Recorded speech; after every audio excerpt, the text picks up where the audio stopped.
Dans le film documentaire réalisé en 2008, Quand les présidents d'Amérique mentent, le journaliste américain Norman Solomon montre la dynamique des attaques militaires américaines depuis la Seconde Guerre mondiale. Le président des États-Unis en fonction justifie une entrée en guerre avec un mensonge, comme par exemple en 1964, lorsque Johnson a faussement affirmé que les Vietnamiens du Nord avaient attaqué des navires de guerre américains dans le golfe du Tonkin. La presse reprend alors la version du président sans la remettre en question.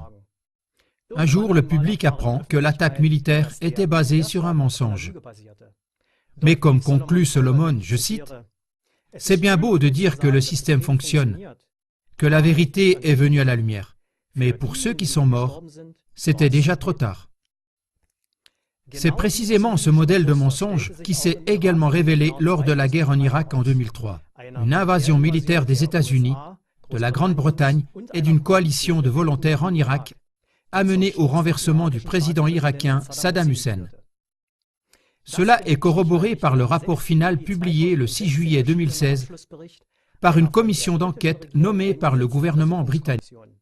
Ce rapport en 12 volumes sur l'implication de la Grande-Bretagne dans la guerre en Irak, environ 3 fois et demi la longueur de la Bible, est également appelé le rapport Chilcot, car le représentant du gouvernement maintenant à la retraite, John Chilcot, était le président de la commission.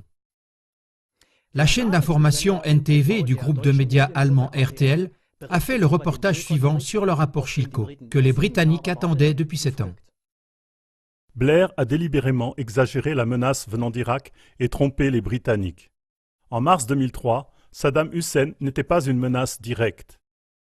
Il était déjà connu que Blair et le président américain de l'époque, George W. Bush, avaient menti lorsqu'ils se préparaient à la guerre en Irak. Dès 2004, un rapport de la CIA, les services secrets américains, concluait que Saddam Hussein avait depuis longtemps cessé d'avoir des armes de destruction massive. Blair, contrairement à Bush, n'est pas allé jusqu'à laisser entendre que Saddam Hussein était en contact avec le réseau terroriste Al-Qaïda, qui aurait dirigé des avions de passagers vers le World Trade Center et le Pentagone le 11 septembre 2001. Mais Blair a également lié l'Irak à des groupes terroristes. La raison principale de l'attaque britannique en Irak était le pétrole. 5 mois avant la guerre en Irak, d'intenses discussions avaient eu lieu entre le gouvernement de Blair et des représentants de l'industrie pétrolière. Le gouvernement britannique est entré prématurément en guerre avant que les options pacifiques ne soient épuisées. En effet, selon le rapport, l'action militaire n'était pas le dernier recours à ce moment-là. Blair avait été averti avant la guerre qu'une invasion augmenterait la menace d'Al-Qaïda. L'opération de l'armée britannique, qui a duré 6 ans, a tué 179 soldats du Royaume-Uni. Selon un décompte du site web de l'Iraq Body Count, plus d'un quart de million de personnes, dont 180 000 civils, ont trouvé la mort au cours de la guerre en Irak et de la guerre civile qui a suivi. Voilà donc certains faits du rapport Chilcot selon NTV. La vérité apparaît et le système semble fonctionner. Le verdict le plus dur en un mot est celui du journal britannique The Guardian, qui est le suivant. Un pays est ruiné, la confiance est ébranlée, la réputation est détruite. Mais ça fonctionne seulement en apparence. Or, si le système fonctionnait, petit a, les responsables seraient traduits en justice et condamnés. Et petit b, les politiciens, les médias et le grand public en tireraient les leçons pour que l'histoire ne se répète pas. Cependant, Bush et Blair ont maintenu que la décision de renverser Hussein était la bonne. Et je cite, « Le monde est meilleur sans Saddam Hussein ». Le fait que le monde n'a jamais été meilleur après une guerre dirigée par les Américains est cependant prouvé en détail dans le film documentaire « Les guerres modernes, percées à jour, plus jamais de guerre ». Néanmoins, Blair comme Bush n'avait guère à craindre de véritables conséquences juridiques, comme l'explique NTV sur son site web. Ainsi, malgré le rapport Chilcot et d'autres dévoilements, rien ne semble changer. Au contraire, Blair a continué d'agir comme un belliciste, par exemple en considérant la décision du Parlement britannique de 2013 de ne pas intervenir en Syrie comme une erreur fondamentale, ainsi que l'a rapporté NTV. Les médias de masse continuent eux aussi de façon flagrante et sont manifestement en accord avec les bellicistes.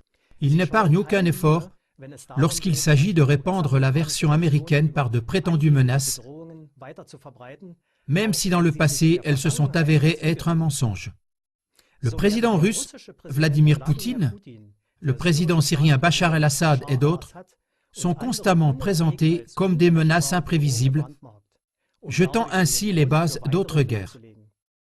Le dernier exemple est le chef d'État libyen Mouammar al-Kadhafi, qui a été assassiné à cause de mensonges américains. Son pays a été détruit et plongé dans un chaos qui perdure encore aujourd'hui.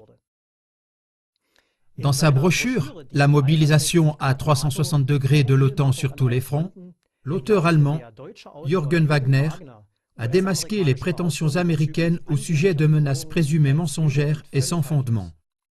Cela inclut par exemple l'affirmation selon laquelle Kadhafi a menacé de massacrer la population civile de Benghazi. C'est pourquoi des révélations comme celle du rapport Chilco ne montrent rien d'autre que ceci. Le système ne fonctionne pas du tout. Comment pourrait-il en être autrement si face à de telles révélations contraires au droit international, il n'y a pas de tollé dans le paysage de la presse? Comment pourrait-il en être autrement si, ni au niveau politique, ni au niveau juridique, aucun effort n'est fait pour condamner les auteurs, réparer les dommages et pour que cela ne se reproduise jamais? C'est pourquoi vous aussi, aidez à sensibiliser le grand public aux mensonges de guerre, à susciter un tollé incessant au sein de la population et à briser la dynamique de guerre dévoilée par Norman Solomon et présentée au début de cette émission. Merci beaucoup. Besten Dank.